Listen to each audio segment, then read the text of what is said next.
So yeah. Totally. Yeah. Awesome. So friends, really excited today to, first of all, welcome the newest member of our SoCal Wellness Retreats family, somebody that came on retreat with us not too long ago. And I knew right from the start, it was absolutely divine, synchronistic, our connection, our visions for the world, and our backgrounds in a lot of ways. So today on the podcast, I have my dearest and newest amazing friend, Michelle Falcone. Michelle, thank you so much for taking some time to join me. I really appreciate you. Oh, my pleasure. My pleasure, John. It's an absolute honor to be here with you today. Yes, I appreciate that. And I feel exactly the same way. The synergy. Yeah. The Yeah. synergy between.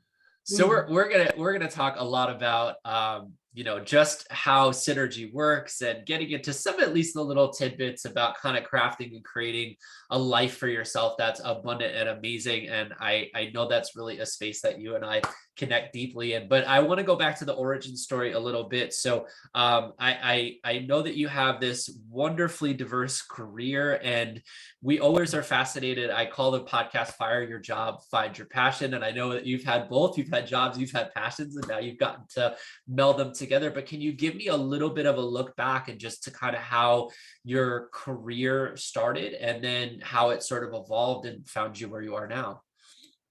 Oh, yes. I'd love to share. It truly has been a journey, and a journey of recognizing when I needed to make changes, and it wasn't always comfortable. With change often comes the fear of the unknown, and we feel uncomfortable.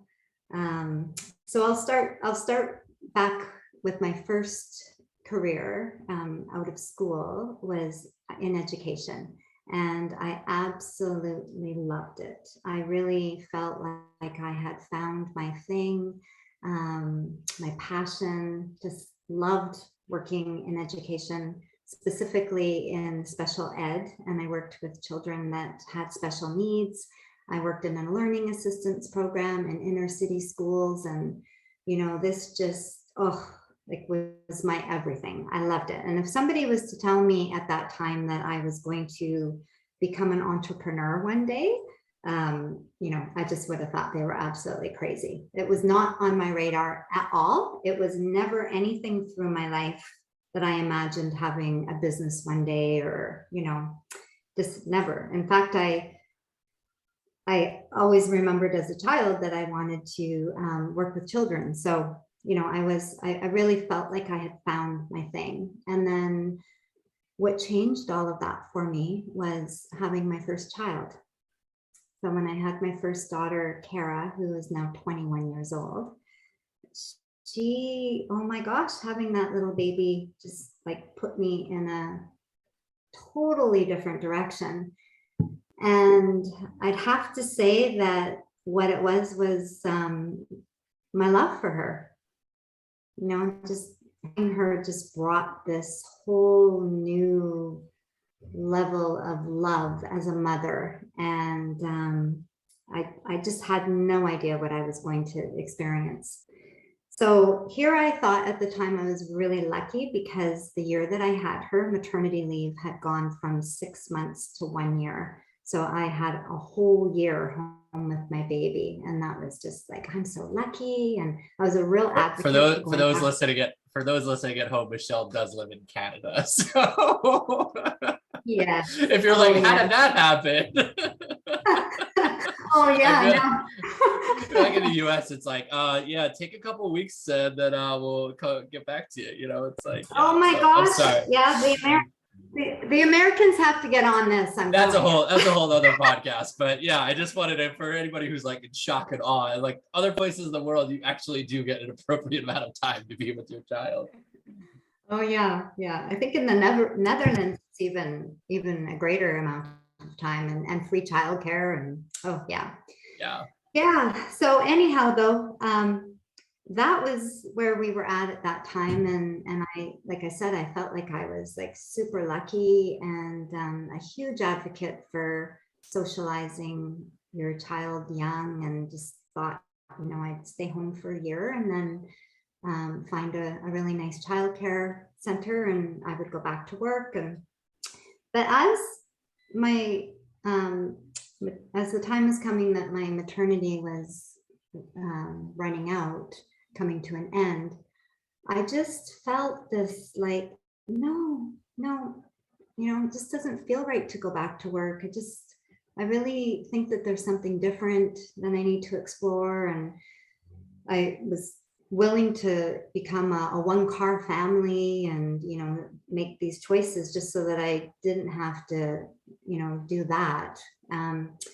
But I wasn't sure. I wasn't clear on what direction I was going to go in. I just knew that I didn't want to go back to working in education and putting her in childcare. And, it wasn't easy. Like, I went through a few months of feeling really kind of scared and what am I going to do? But yeah, so strongly had this knowing, like, can't do that. That's not the right thing to do.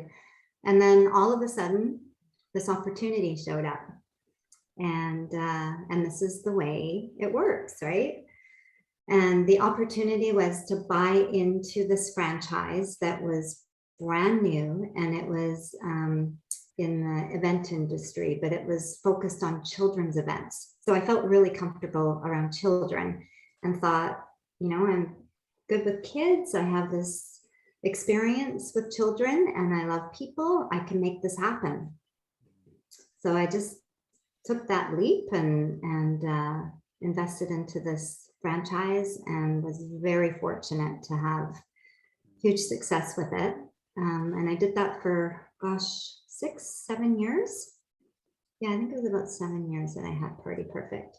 It's an interesting thing, and I just want to touch on it for a second, is that, a lot of times when people ask, anybody who's made like a pretty cosmic shift in, their purpose in the world, and, inevitably you're tethered to a job or a career, but it's coming from a place of, making that decision with your heart. And we talk a lot about this on retreats, right? Is that there's a very important function of your brain, right? Your analytical mind, your neocortex, the crowning achievement of the human being, right? The ability to problem solve and to think ahead and all that kind of stuff. But even, a person with no sense of spirituality or any kind of introspective work, if you were to ask that person to make a really important decision, they would usually give you the advice like, go with your heart or go with your gut, right? Like, they would tell you to get into these things right here. And so I think, like, having a child is such a biologically profound experience, right? Like, there's this incredible bonding, right? And I'm fascinated with how those kind of structures influence and affect not only the brain, but literally the measurable parts of our heart, right? And so I think that, in a way, or correct me if I'm wrong, but do you think that allowed you into that space of where you were able to make a perhaps more heart-centered decision? And then just because you were more in that space, right, then this opportunity to do something that was going to fit both sides of what you were wanting to be, both to your daughter and how you wanted to show up in the world, sort of presented themselves. Yes. Yeah, for sure. It did. And I had never thought of it in those terms, but that's exactly what happened to me. For sure. It just opened me up to seeing things, seeing what was possible. And I have to say also, it gave me a courage that I didn't have before, Yeah. And that was a defining time in my life, because it just really opened up this space of the entrepreneur world, which then, oh gosh, the learning curve for me, and the part nobody tells you about.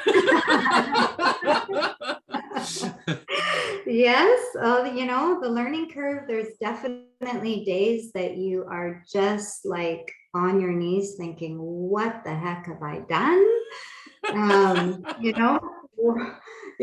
But then it's a bittersweet experience, right? Because you get to that place that you're almost thinking like, oh, okay, this is way too much for me. I can't do this. And then it seems like you surrender to that. And then on the other side of that, you elevate.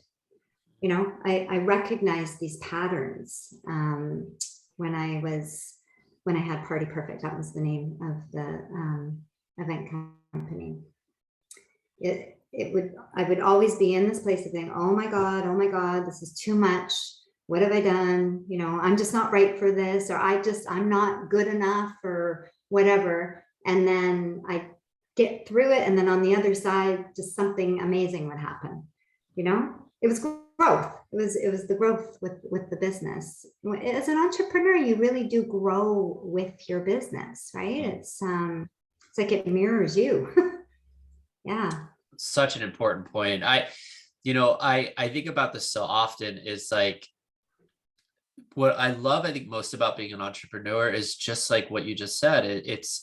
It's a constant mirror. It's a constant reflection of where you are. And that doesn't mean just like monetarily or whatever. It's that as you evolve and whatever it is that you're wanting to provide the world, right? Because at the end of the day, even, as a spiritual or wellness based, entrepreneur, you are a business. You are something that's interacting with the world in a way that you're, like businesses that provide services, they sell goods, et cetera, they improve on something, right, that already exists. And as you see that sort of manifest in and of yourself, where you are becoming more proficient, you are becoming better at whatever it is that you're offering into the world, it's like that reflects back to you. And there's just like this beautiful intimacy, right, between the work that you put into yourself and then watching how that sort of manifests in an outward way. And it's one of the first pieces of advice I give to entrepreneurs. It's like, you could read all the books and get the MBA and all this stuff, and I don't think that's invalid or not important, but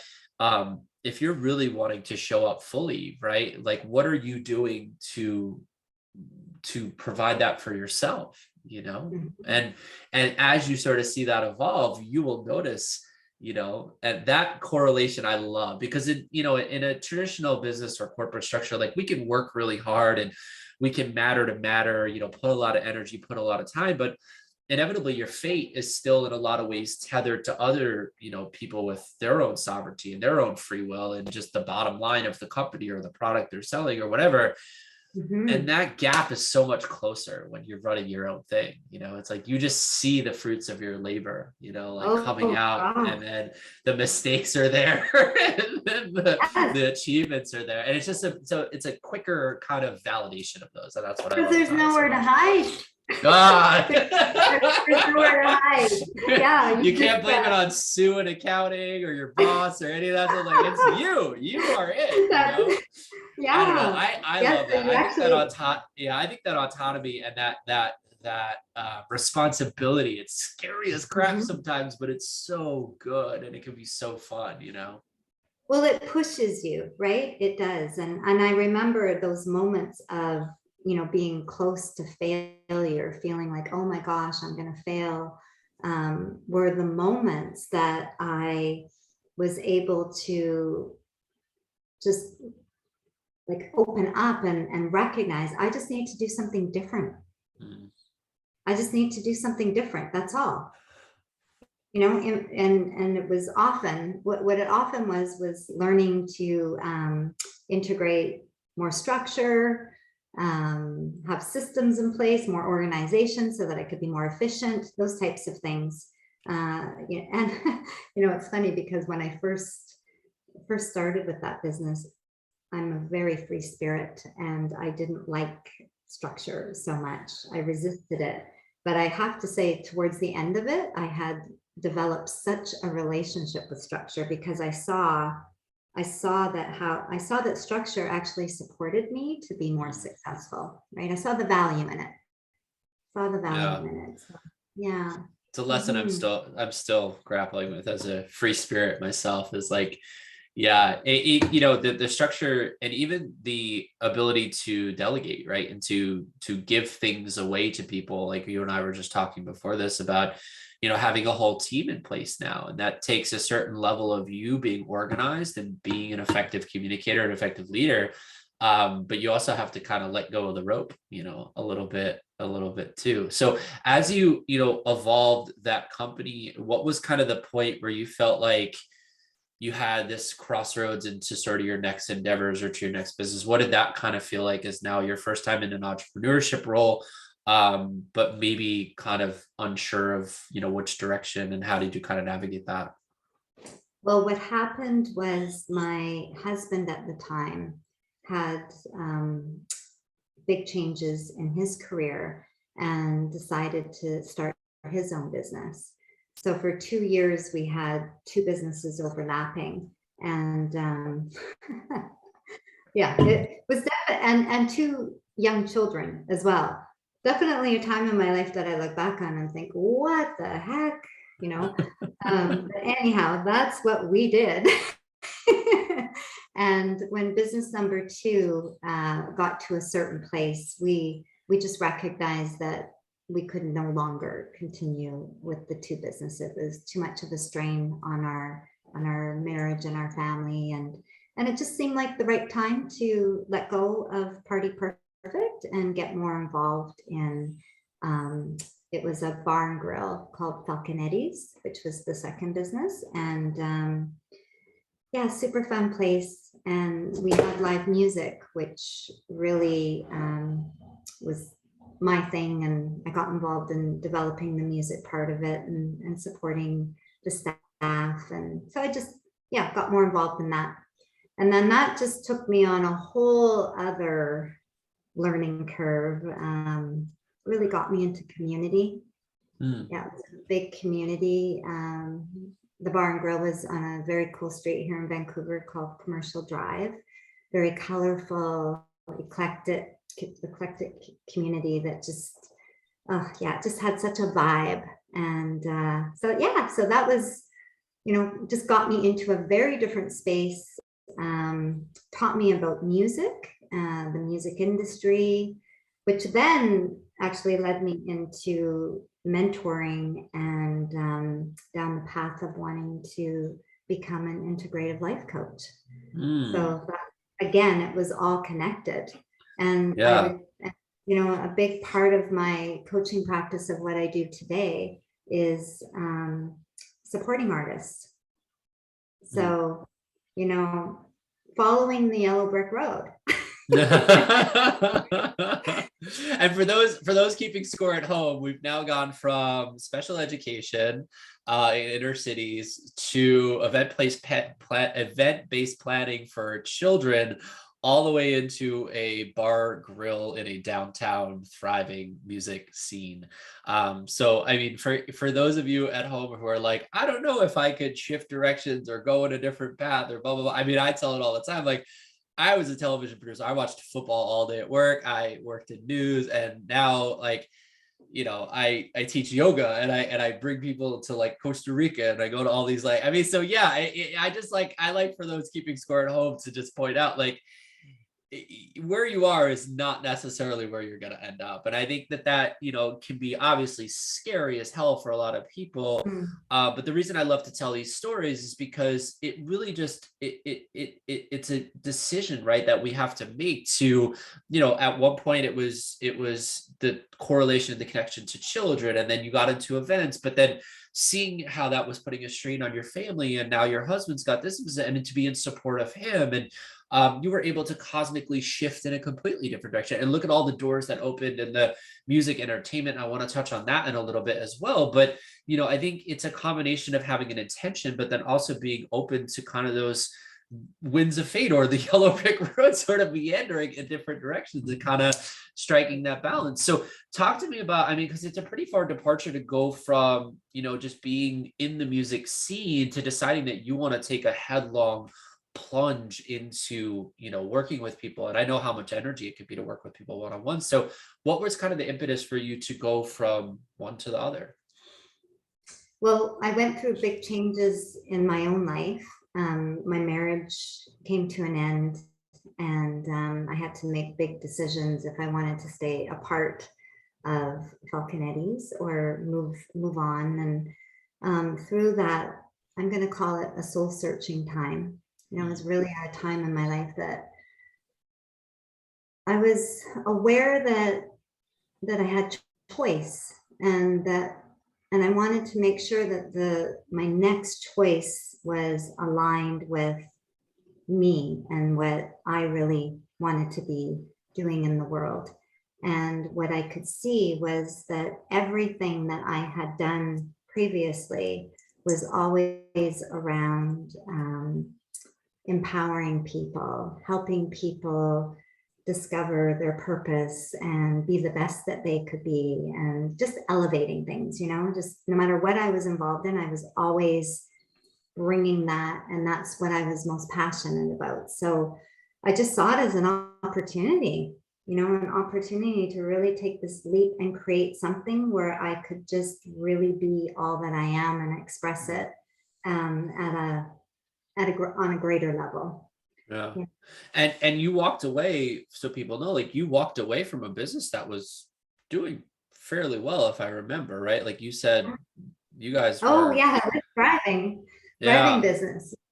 That was So very, very I got fired, so like I didn't really have any other choice. Like, I mean, I had choice, but it was like it was it was pushed along, let's say, by the fact that I didn't have a job or a paycheck coming in. But I love that part of it, and I wanted to take a moment to stop with that because, even if you're in a job, or even if you are already an entrepreneur and like it doesn't serve you, right? I think that in a lot of ways, and that's what I love so much about your story, is like, it takes a lot of guts to say, like, I know the finances are working on paper, this all looks good, but I don't feel good in my heart. And I tell the story all the time. Like, even before I got fired, those last couple of months of working at that job, I would open my eyes and the first thing out of my mouth in the morning would be some kind of 4-letter word. And it wasn't a good one. I mean, it was like, I was mad about having to go to work. And I now credit, my boss to giving me the freedom to actually go explore my dreams, because I don't know if I could have, taken it upon myself to do that. So I just wanted to acknowledge you, because I just think that's such an amazing thing to know when your soul and your heart are not, happy and they don't feel in alignment. So you take this plunge, you dive in, and what kind of steps did you decide on to go from A to B or Z even? Well, I knew that the first step was me. The Mm. first step was me. So I dove into self-development work and did my inner work, which was really just coming to terms and with parts of myself that I had denied or suppressed, and a lot of forgiveness, healing, just really integrating all of the, like I said, the parts of myself that I felt shameful for, guilty, or, just didn't want to accept at all. Just really coming to a place that I could accept and love all of it, and just see that all of it is what brought me to where I am today. Would I do anything different? No. It just really is all of it that makes you who you are. And so that was step one. And then from there, I was just so fascinated. And I've always been fascinated with humans. Like, I just love people in general. And so the fascination of, just how we work and why it is that some people are able to, stay on their path and some aren't. And, happiness. Why is it that some people experience more happiness in their life and why some people suffer? All of that. I was just so curious, and I needed to learn more and more and more. And I just really immersed myself for a good solid 5 years in different trainings. And but my final one, I was led to the Ford Institute. And what brought me there was, it was guidance. We're always being guided. Messengers show up in our life and speak words that just really land with you. And I really encourage people to acknowledge that when it happens, because in my experience, it's always led me to the next step. And I have this messenger come into my life who is an incredible healer. She's just this beautiful soul. And she was the one that guided me to the Ford Institute and said, you just need to go there. You've got to Google Debbie Ford, Michelle, and look that up and just like get into that place. And I was like, okay. And sure enough, you know, I did. And it just was like, I found my people, I found my community, I found everything that I needed. And so I did my coaching training through the Ford Institute. And yeah, and that's what led me to where I am today with my coaching practice. And I facilitate retreats, and we'll be facilitating retreats with you, co-leading retreats with you. And yes. Yeah. And I'm actually presently starting a foundation called Change Space, which is super exciting.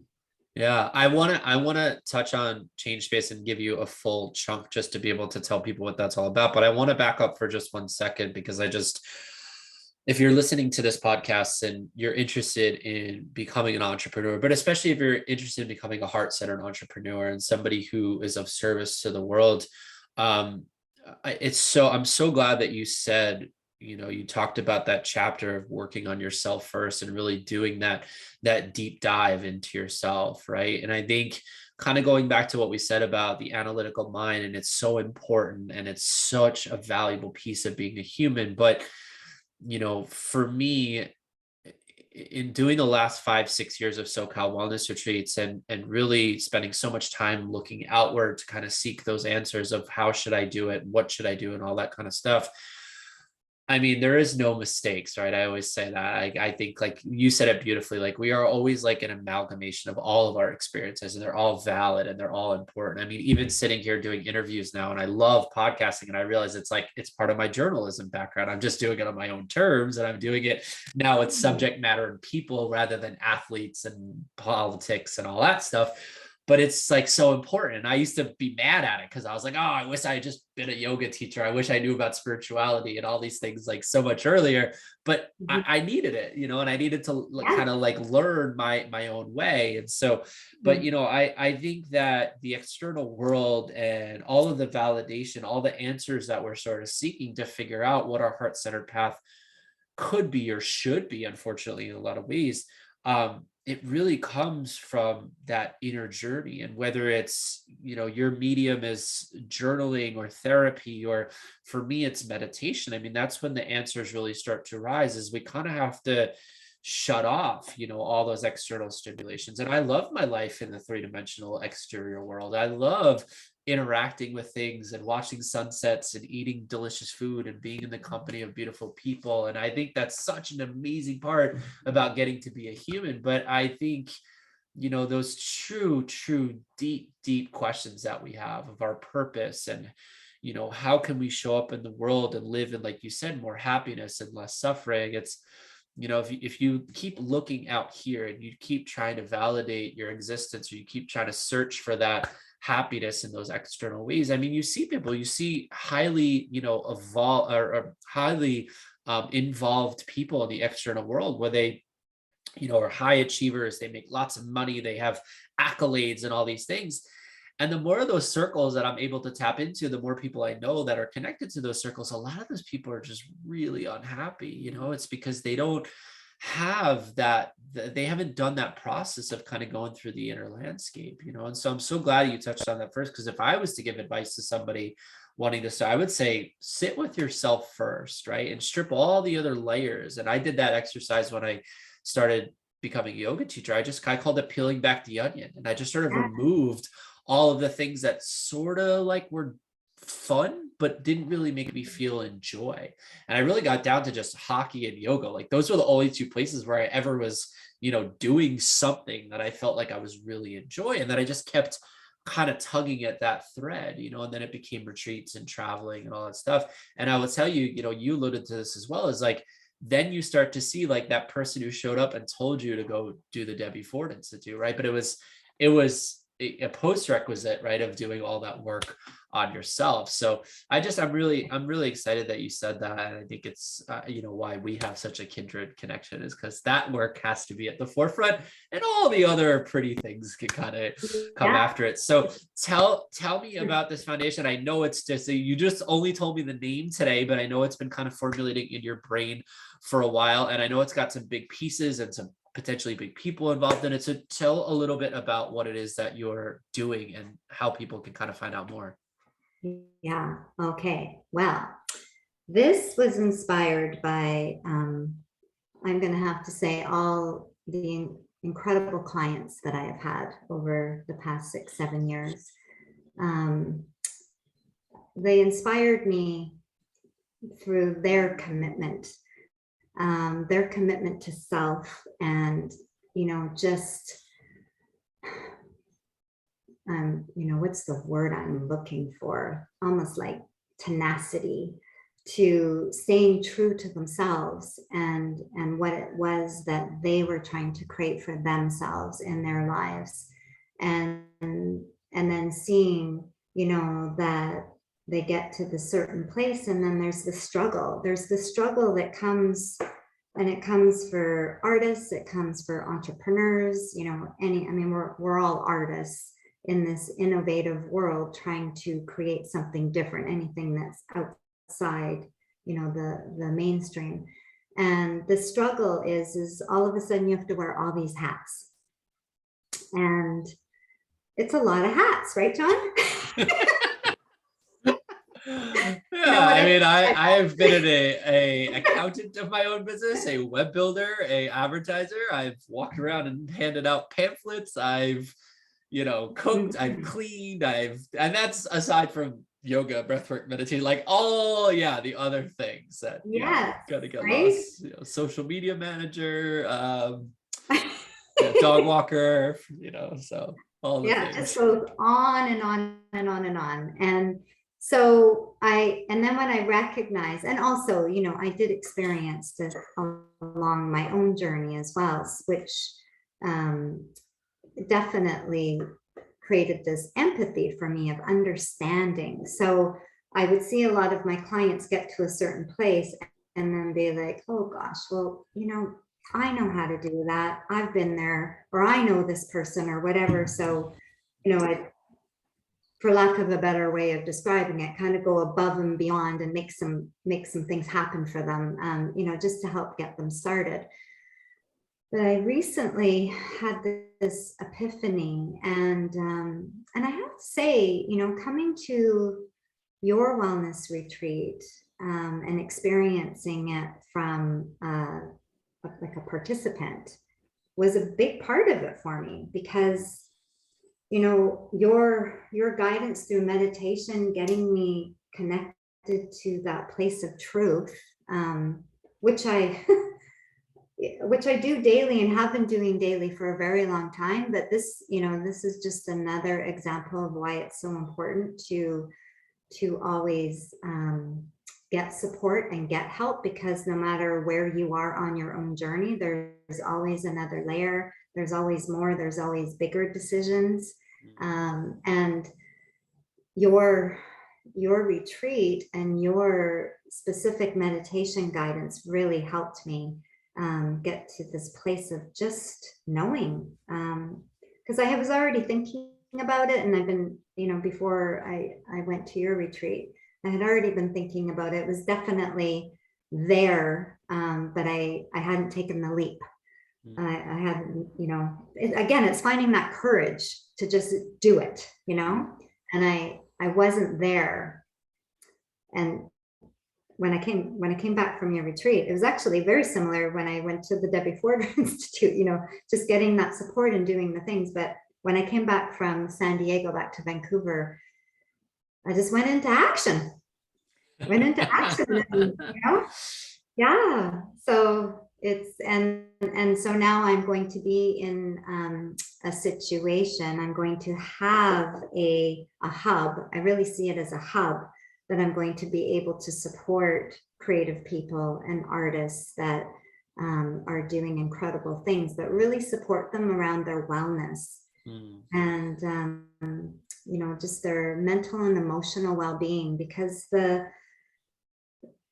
everything truly starts with you, and the healthier you are and the more grounded you are in yourself and just connected to with that part of you that knows, the better everything works. It's that saying, love yourself first and everything falls into place. There's truth to that, because it really starts with you. So I'm thrilled, just thrilled to be able to offer support to creatives that are doing great things in the world. I love that. I think there's so much value in everything that you said. I think just if you're thinking about making a shift, if you're thinking about becoming an entrepreneur, one of my early lessons was, I forget who said this, but I think it might have been Tony Robbins, but it was like, just take imperfect action. Like if you wait for everything to be all perfect, you'll miss the bus, you'll miss the boat, and it's like, and honestly, what is perfection anyway, right? Like, so if you have an impassioned idea, or if you want to start a business, it's like, if you're gonna fail, I don't really like the word fail, but it's like, might as well fail and fail forward, and fail forward at doing something that you truly love, right? So I think that's such an important thing that you said. And yeah, for me, I always used to look at the macro, like coming from news and coming from entertainment, you just see like you're doing these things that are going out. I used to produce videos that would be seen by hundreds of thousands, sometimes even millions of people. And it would frustrate me that I think when I wanted to make a positive impact, and I saw that wasn't necessarily making a positive impact, that I immediately wanted to scale to that level of like being able to, and the vision is still there. I still believe in myself, and I think you do too, for both of us to be able to impact on a much more macro level. But I use the analogy, it's like the oxygen mask on the airplane. It's like you have to put yours on first. And not going into the whole quantum physics conversation or the whole energy conversation, but if energy does ride everything, right? And if we are this collective, this big, beautiful collective, which we are, if you are healing yourself, if you are working on yourself, right, that in and of itself is such a powerful, right, addition to the whole, and I think the more we give ourselves permission that we are that powerful first and foremost, right, and that it's the priority should be that, the more that other people will sort of start to pick up on that, and the more you will have influence more than any social media post or article that we write or any of that stuff. Like it really has to start from that space. So listen, I love our connection, and I love that you're doing this work. So to give people an avenue to be able to find you, are we ready to unveil the name? Is the name official of the foundation? Can we share that with everybody, or? We're not there yet. We're not there yet. Okay. How else can people, other than SoCal Wellness Retreats, how can people, if that are maybe interested in connecting with you in the coaching space, or wanting to see a little bit more about you, where can they find you in that space? They can find me at michellefalcone.com. Awesome. So that's like Falcon with an E, and I'll tag and link that everywhere as well. But yeah, I'm so grateful for you. I'm so grateful. I say this to you off camera, but I wanted to mention it. I pray and I move in a direction of wanting to manifest towards that the people that show up, that I can be of service to them, and then that they can be of service to me, and that mentorship, and you talking about that, that always wanting to reach out to other people who can elevate.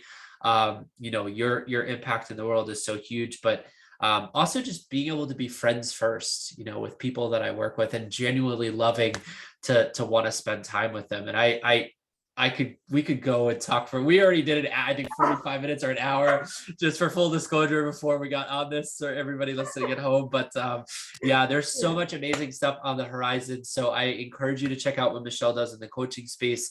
And she's also going to be an integral part of SoCal Wellness Retreats, with helping us to elevate not only our in-person experience with doing some coaching and some one-on-one work with people that are coming on retreat, facilitating our group stuff, but also there's some things in the work to keep the momentum for people, something that I've been passionate about with after they leave retreat. How can they continue to work on themselves? And I know you've built